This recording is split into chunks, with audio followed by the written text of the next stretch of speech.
कभी स्क्रिप्टेड बताया गया तो कभी टैलेंट से इवेंट शो बना दिया। आखिर इंडियन आइडल जो इतना पॉपुलर था वो फ्लॉप हो कैसे गया? कभी टीआरपी के लिए पॉपुलर था, उसकी टीआरपी क्यों मर गई? आखिर ऐसा क्या हुआ इंडियन आइडल को?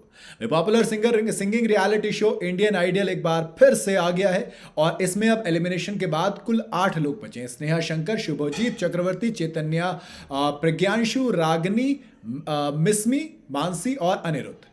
ये 8 और इन्हीं 8 में से अब कोई बनेगा देश का अगला इंडियन आइडल। जी हाँ, ये सभी यंग टैलेंट यहां तक पहुंचने के लिए और इसमें अब टॉप पर पहुंचने को प्रैक्टिस कर रहे हैं। जजेस में श्रेया घोषाल, विशाल ददलानी और बादशाह की कोशिश है कि इंडियन आइडल का विनर ऐसा हो जो सबसे ज्यादा पॉपुलर और टैलेंटेड हो, क्योंकि इंडियन आइडल शो की यही परंपरा रही है।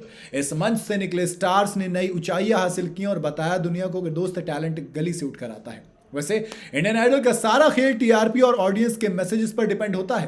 कौन सा टैलेंटेड बंदा किस स्टेट में कितनी टीआरपी दे रहा है या किसके नाम पर ऑडियंस के कितने मैसेज आ रहे हैं। एलिमिनेशन में इन दोनों बातों का ख्याल रखा जाता है।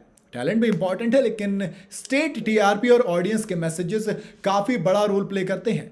इनके कॉम्बिनेशन के बाद ही विनर तय किया जाता है या कोई एलिमिनेशन से बच पाता है। लेकिन इसको अब देखना पड़ेगा भैया कौन कितना ज्यादा पॉपुलर है। कहीं ना कहीं माने पॉपुलैरिटी टैलेंट पर हावी है।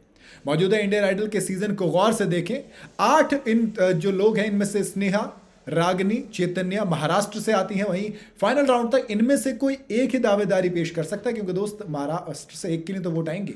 इसी तरह पश्चिम बंगाल से 3 आते हैं, यानी मानसी, शुभजीत और प्रज्ञांशु। पॉसिबल है कि इनमें से भी कोई एक ही फाइनल राउंड तक पहुंचे। इन स्टेट से जिससे कम मैसेजेस आएंगे वो एलिमिनेट होगा। बाकी गैर हिंदी वाले यानी कि असम से मिस्मी बोसु हैं और आंध्र प्रदेश से कुरनूल से आने वाले अनिरुद्ध हैं। इनके लिए फाइनल राउंड तक पहुंचना दोस्त मुश्किल है, क्योंकि इनके हाथ से इतना नहीं निकलेगा। इंडियन आइडल कभी सिंगिंग शो, कभी टैलेंट और टीआरपी के लिए जाना जाता था। क्या न्यूज चैनल्स और क्या एंटरटेनमेंट चैनल, सभी के प्राइम टाइम स्लॉट में इस शो ने टीआरपी का खतरा पैदा कर दिया था। लेकिन आज की तारीख में इस शो की टीआरपी ज्यादातर नंबर 3-4 पर रहती है, यानी ऑडियंस में इसकी पॉपुलैरिटी एकदम गिर गई है। क्यों? पहले गॉसिप में इस शो के जो कंटेस्टेंट्स हैं उनके नाम हुआ करते थे, लेकिन अब शो के बारे में लोग बात करने में भी बात नहीं रखते हैं। हम भी शायद ये पहली बार वीडियो बना रहे हैं इस पर। भाई आमतौर पर कौन कौन होता है सब कुछ पता होता था, लेकिन इस बार ऐसा लग रहा है गायब सा हो गया, क्योंकि साल 2004 में जब ये शो शुरू हुआ था और पहले विनर अभिजीत सावंत बने, तो सोचो आज तक पॉपुलर है। और उसके बाद पवनदीप, मोहम्मद दानिश आए, मियांग चेंग आए, जावेद अली आए, सलमान अली आए। दोस्त एक के बाद एक कलाकार जो बहुत ज़्यादा पॉपुलर हुए, किसी न किसी ओहदे पर पहुंचे, नाम रोशन कर रहे हैं। कईयों की मुश्किलें दोस्त बढ़ी भी तो कईयों की गरीबी दूर हुई, वो सेलिब्रिटी बने। लेकिन क्या इंडियन आइडल अपने मिशन में कामयाबी हासिल कर पाया है और आगे बढ़ रहा है? जो पहले था क्या वो अब बचा है? दोस्त नहीं लगता। इसलिए लगता कि वो सोचो पहले नाम होता था, बड़े बड़े दिलचस्पी से देखते थे, अब बादशाह को रख दिया है। सोनी चैनल पर इंडियन आइडल के शुरू होने के बाद दूसरे एंटरटेनमेंट चैनलों ने भी अपने अपने सिंगिंग शो की शुरुआत कर दी। एक तो और एक ही वक्त पर कई सारे चैनल्स पर सिंगिंग शोज की भरमार है। इससे इस शो के बीच जो कंपटीशन हो गया उससे ऑडियंस आपकी बट गई है। माने अब चैनल वॉर ने पहले एक दूसरे की टीआरपी काटी और अब टैलेंट की जगह ये इवेंट बनना शुरू हो गया है। इसमें ड्रामा आपको देखने को मिल जाएगा, आपको इसमें मजाक देखने को मिल जाएगा। मतलब वो टैलेंट अपनी जगह, लेकिन बाकी चीजें और ज्यादा हो रही हैं। चैनलों में टैलेंट के साथ साथ इवेंट की टैग कंपटीशन शुरू हो गया है।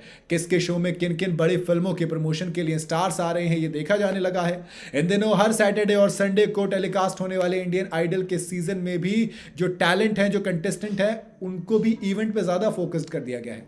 ज़्यादातर वक्त कॉमेडी और प्रमोशन में निकलता है। ऐसे में जो ऑडियंस है देखने के लिए उसका लगता है भैया क्या यार, थोड़ी देर चैनल चेंज कर देते हैं।